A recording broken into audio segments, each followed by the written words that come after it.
Hello, everyone. I want to read today Proverbs 6. I'm going to start about the 5th verse and go through about the 20th verse, something like that, or 19 or whatever.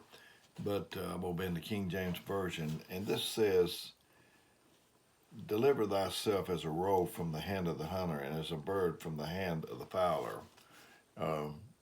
Satan sets these traps with his wiles, and I mentioned in another broadcast, little animals, when they get caught in a trap, they'll even gnaw their foot off to get out.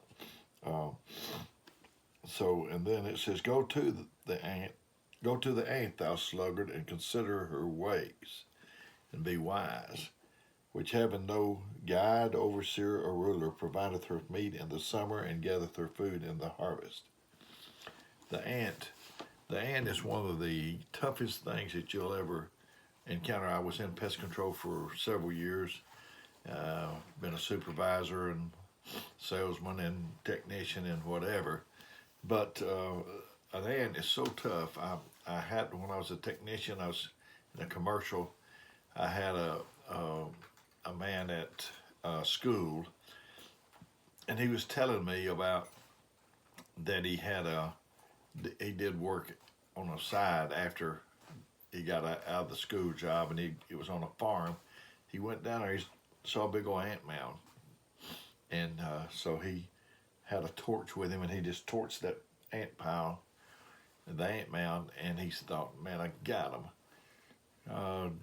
About a week later, I think it was, he came back down there, and there was that pile, that ant mound, and the ants had taken the ones that died in the fire and took their little carcasses and just pushed them off to the side, and they went right down there and made another ant mound. So they're tough. They're really tough. "Go to the ant, thou sluggard, consider ways, and be wise, which having no guide, overseer, or ruler, provideth her meat in the summer, and gathereth her food in the harvest. How long wilt thou sleep, O sluggard? When wilt thou arise out of the sleep? Yet a little sleep, a little slumber, a little folding of the hands to sleep. So thy poverty come as one that travaileth, and thy want as an armed man. A naughty person, a wicked man, walketh with a froward mouth.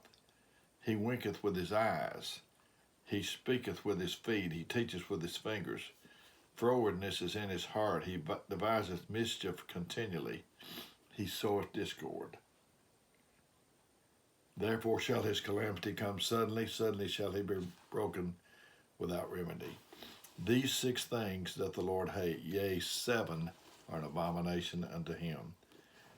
And I'm going to read them. It's a proud look. God don't even like a proud look, much less when pride gets in a man. He really doesn't like that. That's what happens when a man falls. He gets pride. So a proud look. I don't want to have a look that makes people think that I think I'm better than everybody else. Not a proud look. He doesn't like it. So 2, a lying tongue. We know that over in torment in a lake of fire, there's going to be all liars that's going to be over there.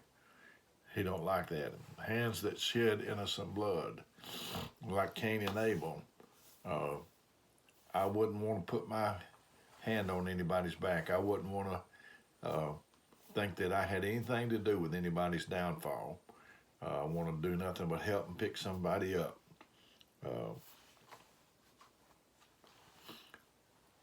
Hands that shed innocent blood. Judas, he would have given anything if he could have rewound that thing, and not have betrayed the Lord. Went out and hung himself. But there's no rewinds in life. There's no pauses. There's no fast forward. You just have to live it as it comes. A heart that deviseth wicked imaginations.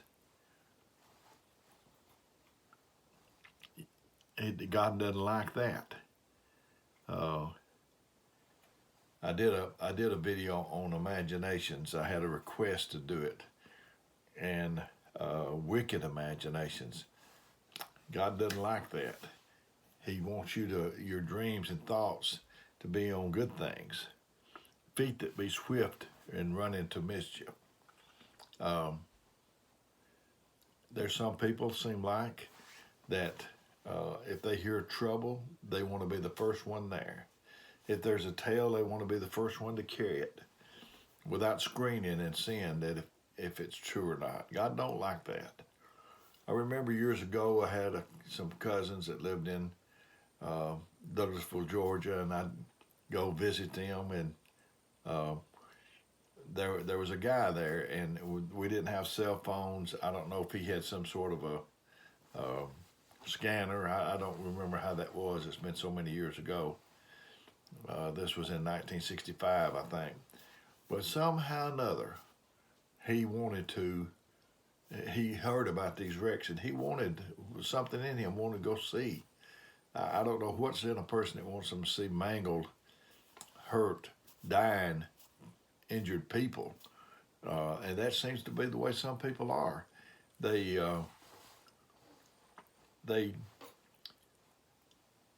hear about somebody being in trouble spiritually, and they want to be the first one down there. If they can't get down there in person, they'll get there with their words.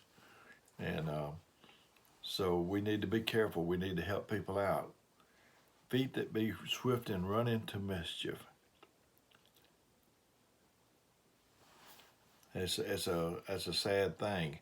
When you go down there, do you go in a police car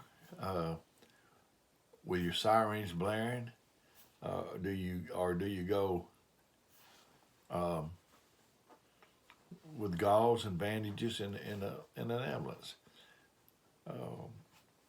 I heard a story about a man came upon a wreck, and there was two officers in front of the car, and the man was, and they're dying. He could hear him on that side gurgling, and the police officers were going to block him, but he could hear the man gurgling on his blood, and he just went through the officers and got the man and turned him to such a way that the blood could drain out, and he lived.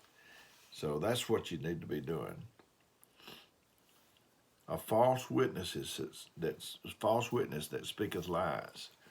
If you hear something on somebody and you need to check it out, first of all, if anybody talks to you, you need to listen in confidence. But if you hear something, check it out. Don't start something that you don't know. My friend Brother Jack Kelly, he was in Kentucky for a time, and I talked to him that morning, and he told me that he had a little chest discomfort, and by nightfall he was dead, or about dead. Been so many years ago. You remember the thing we played in school where we'd start around a room and they would whisper. And by the time it got back around, it wasn't anywhere close to what it was. Told you about the sisters. I think it's three of them, and this man, he told him, he said, what would you sisters say if you knew that I had drank a Royal Crown? One of them said, I wouldn't have a bit of confidence in you. And the second one said, oh yeah, I'd still believe in you. And the third one said, I guess I just have to know what a Royal Crown was. A Royal Crown in my day was a RC Cola, a Royal Crown. RC Cola and a moon pie, that was the thing back in that day. A false witness that speaks lies. And here is the last one. And he said, yea, he hated 6 things, and yea, 7 are abomination. He does not like this. And it is he that soweth discord among brethren. He hates that. He wants somebody to sow unity and not sow discord. Why would you want to sow discord? Why would you want to divide people? Yeah, that's the tactic of the enemy. Is divide and conquer, divide and rule. If he can get us divided, he's going to have a field day. I want all of us at Meridianville to stay close. I want all the children of God and wherever they're at to be close. I want to help you, and I want you to help me. I don't want to put anything on that bridge that's between me and you. I don't want to put anything on there that would make it hard for me to get to you or difficult for you to get back to me. You know, where you have unity in a church, it is just so great. It is like night and day when you don't have it. I love peace. I've strived for peace all of my life, especially all of my life living for the Lord. Whenever they come time for me to die, they do my funeral, and a man walks up to the book stand and he says, I can't even remember this brother right here. And he looked over in the casket and he said, oh, but I remember he was a peaceful man. Then I would have not lived my life in vain. I would have lived it in fullness. I want peace. Even before I started living right or even knew what right was for me, I knew I wanted a peaceful home. I wanted peace in my life. And, you know, jealousy, that'll divide a church out, trying to get the credit. Who cares? What does it matter? I don't care who sits on the left hand and who sits on the right.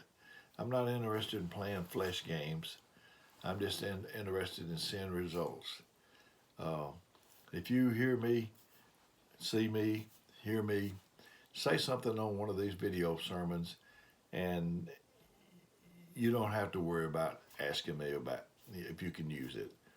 Just go ahead and use it, because after all, I don't use it. It came out of attempting that it would come out of here. And so if it comes out of here, then it doesn't belong to me. It belongs to all his children. And so I've enjoyed trying to get this to you today. I hope God blesses you abundantly. And until next time that I come to you in one of these, may God bless you.